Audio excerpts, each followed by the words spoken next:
할렐루야, 반갑습니다. 오늘도 우리가 찬송하시면서 기도를 시작하시겠습니다. 찬송가 210장입니다.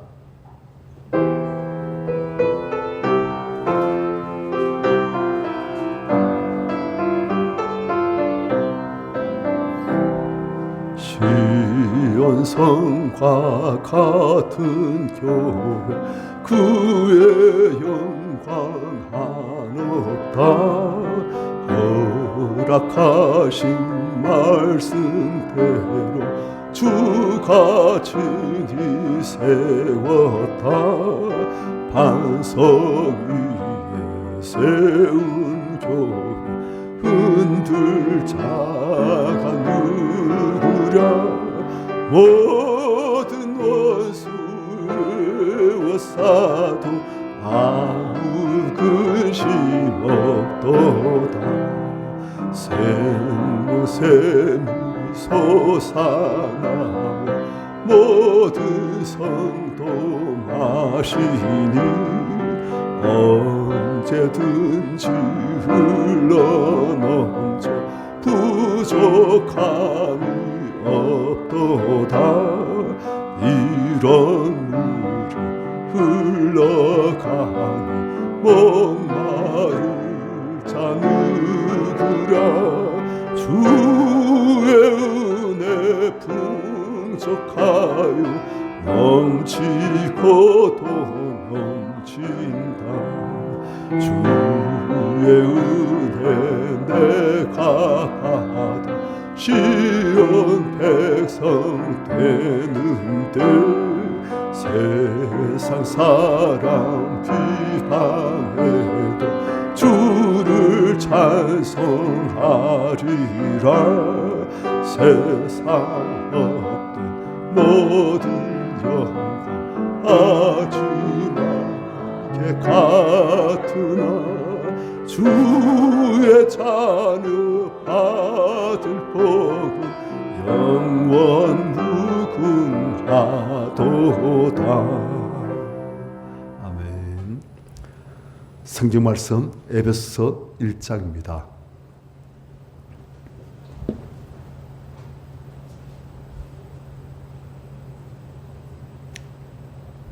11절, 12절 우리 한 목소리로 같이 읽겠습니다. 시작. 모든 일을 그의 뜻의 결정대로 일하시는 이의 계획을 따라 우리의 예정을 입어 그 안에서 기업이 되었으니 이는 우리가 그리스도 안에서 전부터 바라던 그의 영광의 찬송이 되게 하려 하심이라. 아멘. 이 보니까 11절에 모든 일을 그의 뜻대로 결정하신 하나님의 계획을 따라서 우리의 예정을 입었어. 그 안에서 하나님 안에서 우리가 무엇이 되었다? 기업이 되었다 돼 있어요. 누가 누구의 기업이 되었다? 우리가 하나님의 기업이 되었다 그 말이에요. 기업이란 말이 구약에서 나옵니다. 요새에서 보면 자주 나와요. 이스라엘 백성들이 출애굽에서 가나안 땅에 진격하여 정복하러 들어갑니다. 그런데 거기서 이제 가나안 족속들과 싸워서 승리하고 가나안 땅을 조금씩 빼앗고 정복하고 하는 나라로 회복시켜 가는데 그 다음 그들이 뭘 하느냐. 지파들을 큰 지파, 작은 지파로 나눕니다. 나눠가지고 그들이 정복하게 될 가나안 땅의 지도를 그려가지고 그 지도를 보고 그들이 가나안 땅을 12등분 하는 거예요. 그래가지고 각 지파별로 큰 지파들은 좀 땅이 좀 넓은 그런 쪽을 이제 갖게 되시고 좀 작은 지파들은 땅이 좀 좁은 그런 걸 갖게 해가지고 그 다음 그걸 제비를 뽑는 거예요. 제비를 뽑아가지고 우리는 1번 걸렸는데 그래도 우리가 이 땅이야. 너희 지파는 2번 걸렸는데 너희 지파는 이 땅이야. 그렇게 하는 거예요. 그게 이제 기업이에요. 그렇게 한번 그 지파의 땅으로 정했으면 그것은 영원히 지속되었습니다. 그 지파의 땅은 딴 지파가 건들지 못하는 거예요. 경계선에 딱 있어가지고 그걸 건들면 안 돼요. 그게 기업이에요. 그러니까 기업이라는 것은 그 지파에게 할당되신 몫입니다. 이건 손댈 수 없는 거예요. 그런데 오늘 본문에서 하나님께서는 우리 성도들이 하나님의 기업이다. 그런 말 하십니다. 무슨 말입니까? 우리 성도들이 하나님의 몫이고 하나님의 소유란 거예요. 아니, 모든 만물이 다 하나님 것인데 우리 성도들만이 아니고 하늘도 땅도 바다도 우주도 모든 피조물도 다 하나님 것인데 뭐 우리라고 뭐 특별히 아니겠습니까? 우리도 뭐 하나님 것이시요? 아니란 거예요. 모든 만물이 다 하나님께서 창조하시고 다스리시는 하나님의 소유지만 하나님께서는 그제서부터 특별히 당신의 몫으로 너희들은 진정한 나의 목 중에 몫이다 그렇게 하신 거예요. 누가요? 하나님 택하신 성도들이에요. 다른 건 이래도 좋다. 없어도 좋다. 하지만 너희들만 절대 누구에게도 어느 악한 권세도 뺏길 수 없는 너희들은 나의 특별한 몫이다. 나의 눈동자처럼 소중한 내가 절대 뺏기지 않을 나의 귀한 나의 보물다 그 말이에요. 하나님께서는 우리가 당시에 가장 값진 소유 보물 몫임을 어떻게 보이십니까? 당시에 독생자의 핏값으로 우리를 사신 거예요.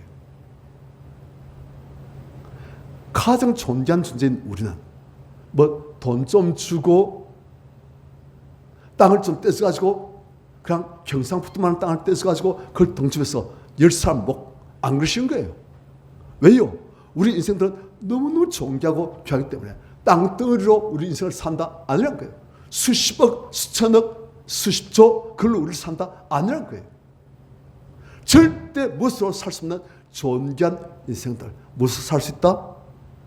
오직 당시의 독생자 성자 하나님이신 예수 그리스도의 죽으심으로써 우리를 값지고 살 수 있는 그만큼 값지고 존귀한 존재란 거예요. 그래서 항상 우리를 당시의 기업 그런 말씀하십니다. 구약에서 보면 이런 말씀했습니다. 여인이 어찌 그 젖먹는 자식을 잊겠습니까? 자기 태어난 아들을 어찌 불쌍히 보지 않겠는가? 그들은 혹시 자기 젖먹는 아들 있고 자기 태어난 아들을 불쌍히 보지 않을지라도 나는 너희를 잊지 아니한다 되었습니다. 엄마가 자기 생명을 바치더라도 이 아들을 보호하고 이 아들을 구원하려고 하지 않습니까? 자기 잠 못 자면서 아들이 울면은 어이구 하면서 또 자다 일어나서 편한 몸으로 그 애기에게 젖물로 애기를 탁탁 그려주고 그리고 애기가 잠들면 또 자는 거예요. 피곤한 몸으로. 그런데 하나님은 더 하시다는 거예요. 왜요? 당신의 기업이니까. 우리가 성경을 보면은 어떤 상인이 값진 좋은 진주했던 말 듣고 그 진주를 구하다는 그런 모습이 나옵니다. 그런데 그 상인이 온 나라를 돌아다니다가 마침내 지극히 값진 진주 하나를 발견해요. 그걸 사기 위해서 그 상인은 자기의 모든 소유를 다 팔아서 그 진주를 사와서 흡족해서 기뻐하면서 안고 갑니다. 왜? 자기의 모든 소유보다도 더 귀한 진주니까. 그 진주가 예수 그리스도이시고 하나님이시고 하나님 나라예요. 그런데 그것을 또 거꾸로 바꿀 수 있습니다. 우리에게도 하나님이 예수 그리스도가 지극히 값진 진주지만 하나님에게도 우리가 지극히 값진 진주인 거예요. 그래서 그분은 이 값진 진주인 우리를 사시기 위해서 당시에 생명을 주시고 이 진주인 우리를 사십니다. 그래서 후회 안 하신 거예요. 우리가 그런 존재예요. 세상 사람들은 우리의 존재의 값을 잘 모릅니다. 그래가지고 아유 1년 얼마 벌어? 5천. 그래 네 인생 그밖에 안 되구만. 네 가치는 그밖에 안 되구만. 그게 네 몸값이요. 그런 거예요. 아니에요. 우리가 천을 번다. 아니 1년에 1,000만 원씩 까먹는다. 그래서 우리 가치가 -1,000 아니라는 거예요. 우리 가치는 우리의 소득 수준 아니라는 거예요. 하나님 보실 때 우리의 가치는 백조, 천조, 물질로는 살 수가 없는 오직 하나님이신 당시의 생명으로만 살 수 있는 그만큼 값진 존재라는 거예요. 그게 우리의 진짜 가치입니다. 그게 성경적인 우리의 자성이에요. 이 세상에서는 돈 많으면 자세가 높아요. 자존감 높아요. 하고 사람들도 이렇게 인정해주고. 아니, 하나님 관점에서 우리가 성경 볼 때 우리의 자선 어마어마한 존재입니다. 물론 죄인이에요. 약고 조그만 먼지 같은 존재입니다. 하지만 하나님께 우리가 얼마나 존귀하고 가치 있는 사랑스러운 존재인지 그걸 볼 줄 아는 것이 믿음이고 그걸 볼 줄 아는 것이 성경적인 자성입니다. 우리 그런 존재예요. 자, 우리만 그렇습니까? 다른 성도들도 다 그런 거예요. 다 너무나 지극히 값진 존재들이에요. 그게 항상 보실 때 우리의 모습입니다. 그리고 우리는 세상적인 안목으로 저 사람은 괜찮지. 저 사람은 조금 좀 가치가 내가 퇴직하고 나니까 돈도 못 벌잖아. 나이도 들고 나를 귀찮게 볼 사람이 없던데 아니에요. 세상적인 안목으로 날 보는 것과 하나님의 안목에서 날 보는 것 완전히 다릅니다. 세상적 안목에서 성도를 보는 것과 하나님의 안목으로 성도를 보는 것 완전히 다릅니다. 그래서 우리가 성도들은 너무나 지극히 값지고 존귀한 존재, 우리도 자신도 그렇지만 그리고 우리가 성도들 정말 하나님을 섬기듯이 예수를 섬기듯이 그런 식으로 하나님 형성으로 그 성도를 보고 다루고 섬기고 그 사람들 존대해주고 그걸 항상 기뻐하신 거예요. 왜요? 당시에 존귀한 자녀이니까. 제가 한 12년쯤 된 것 같습니다. 어떤 집사님 우리 교회에 있다가 좀 얌짓을 했어요.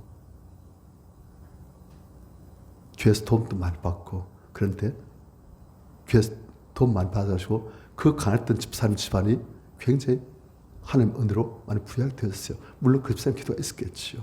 그렇지만 교회에서도 많이 도와줬는데 그 집사님이 좀 부양이 되시고 물질적으로 돈을 좀 많이 벌게 되니까 교회를 싹 가버려요.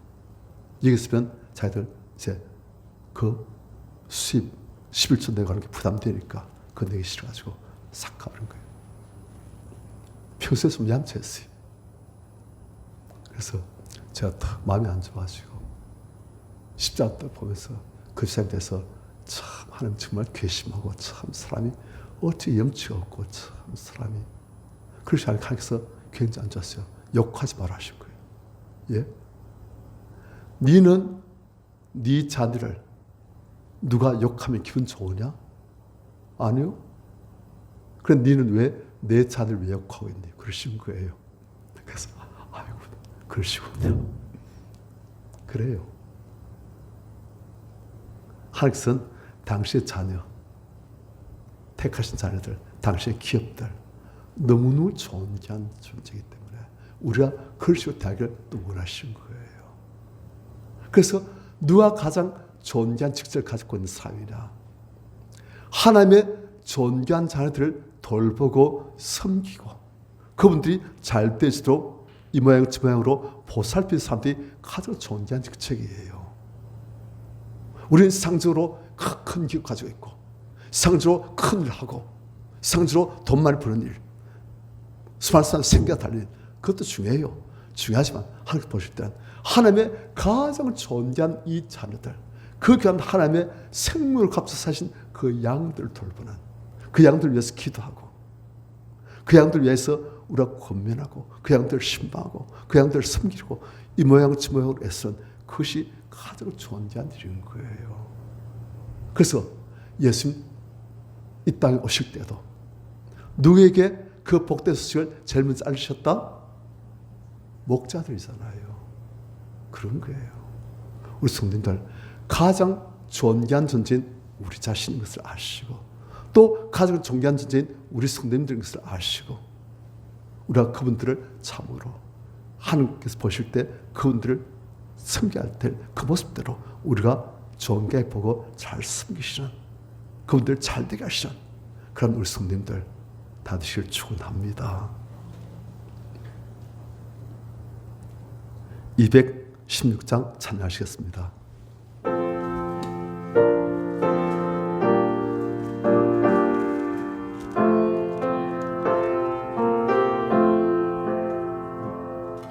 성자의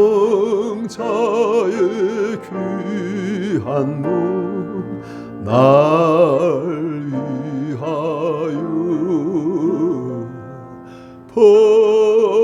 버리신 그 사랑 고마워라.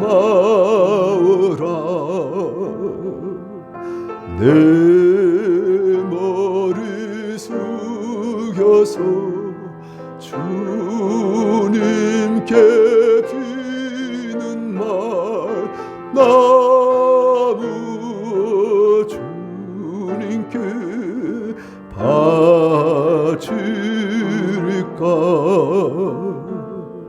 지금 또 날 위해 간구하신 이 어떤 믿음이 아옵나니.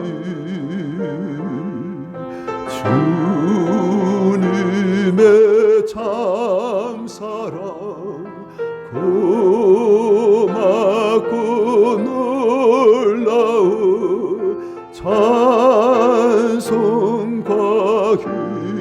기도를 쉬지 않는 주님의 십자가 나도 지고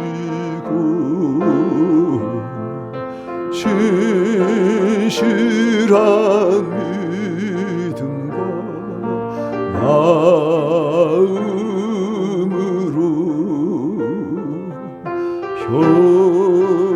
형제의 사랑과 친절한 위로를 네게 나 베풀게 하옵소서. 만 가지 은혜를 받았으니 내 평생 슬프나 즐거우나 이 몸을 온전히 주님께 바쳐서 주님만 위하여 늘 살겠네.